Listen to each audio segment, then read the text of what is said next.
Hello again, everybody, and welcome to another edition of Brown's Latest. I'm Dave Grendzynski. Some people call me Grizzer because they couldn't pronounce my name in high school. But you can call me anything you want, just don't call me late for supper.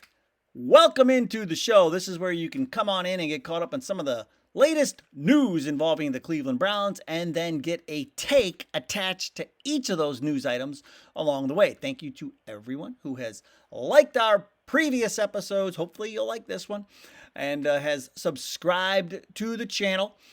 So far, thank you for all of the support you have shown our show, and then also to everyone who comments in the viewer comment section. Now, coming up on today's show, one golfer really screwed up at the U.S. Open over the weekend, and it has nothing to do with how he played. Also, we're going to take a look back at the history of the third round picks the Browns have made in the Barry Stefanski era and try to make an assessment of it all. Also, did Ocho Cinco expose Denzel Ward and how he really feels about Shedeur Sanders? And then down in the viewer comments, one viewer has the perfect people he says could replace Andrew Barry and Kevin Stefanski, or at least so he says. All right, but first things first, let's talk about golf. Yeah, golf on a Brown show. Here's why. Listen, Jason Day, he made a huge mistake over the weekend. So people spotted him apparently wearing a Steelers shirt,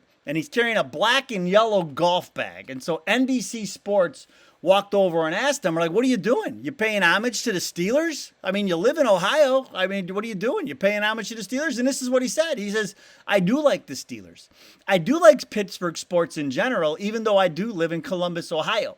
And my favorite football team is the Cleveland Browns.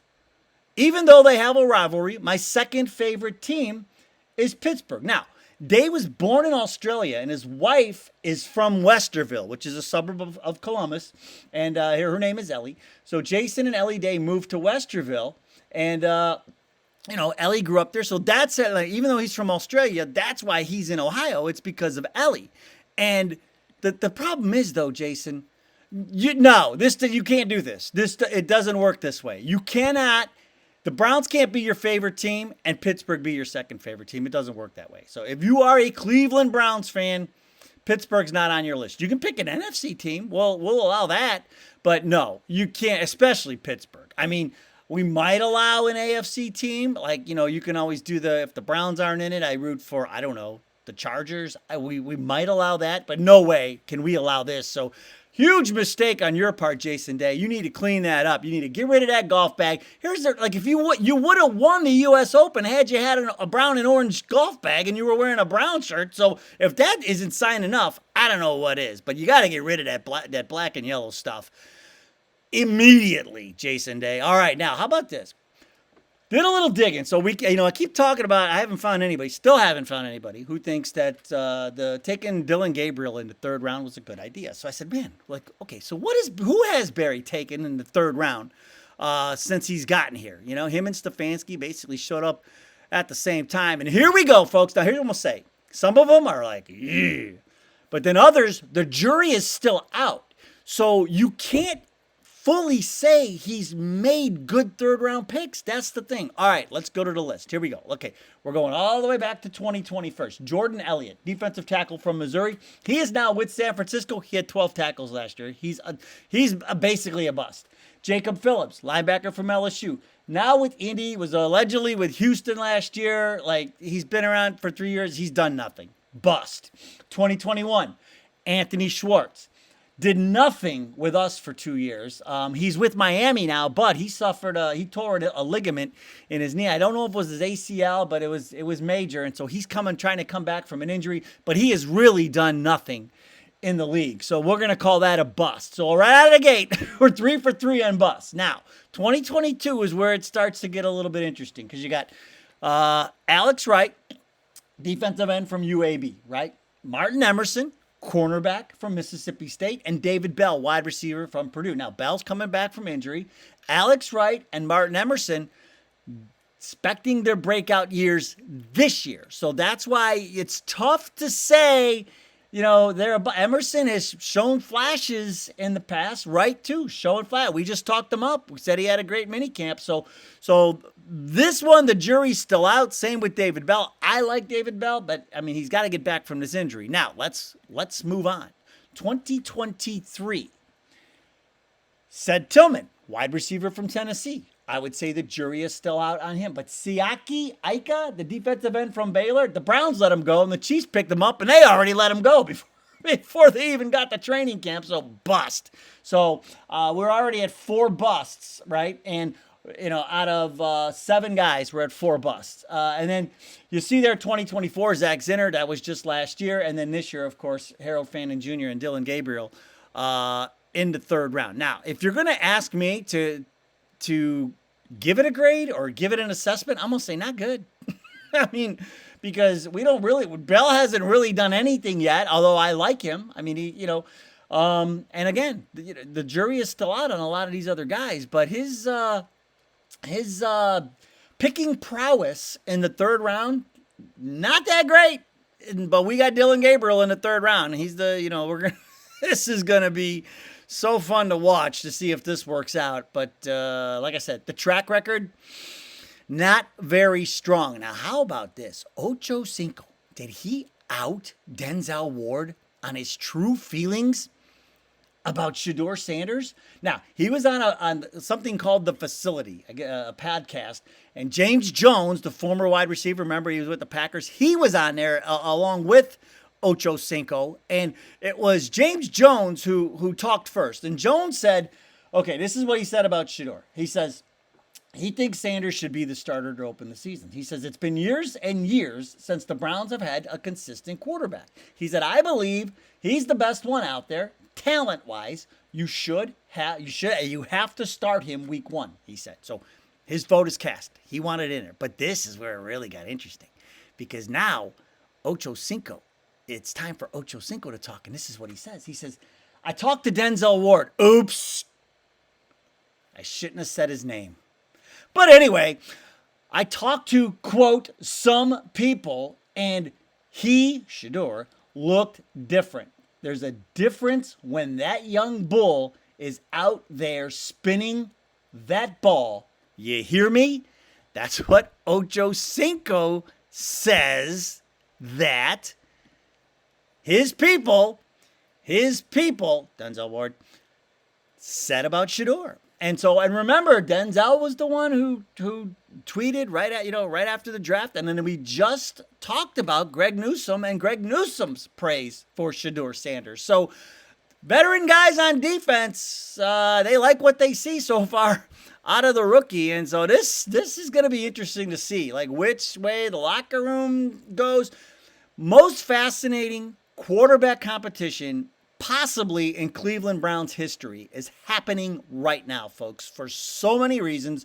We talk about it all the time, and it is just, there are so many facets to it. And now this just adds another layer. But Ocho Cinco slipping up and giving up. You're not supposed to name your sources, Ocho. What are you doing, Chad Johnson? Chad Ocho Cinco Johnson, man, giving it up. I thought that was great. I was like, whoa, he slipped. But okay, well, there you go. Now you know how Ocho Cinco feels. Now, you always know how I feel about the viewer comments, because you guys are never a concern. You never slip. You never give up your information that you shouldn't, because you're always on the mark. And we're going to start today with a great YouTube handle. Stay Busy.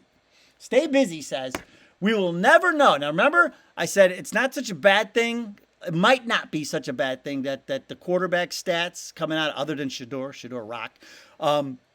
Other than Shedeur, the quarterback stats were not that great. Maybe it's because the defense was balling out, because I expect big things from our defense this year. Okay, he says, well, Stay Busy says, we will never know if it was the defense because they never gave Shedeur an equal chance to prove or disprove my theory, which he is absolutely correct. Shedeur did not get a shot with the ones.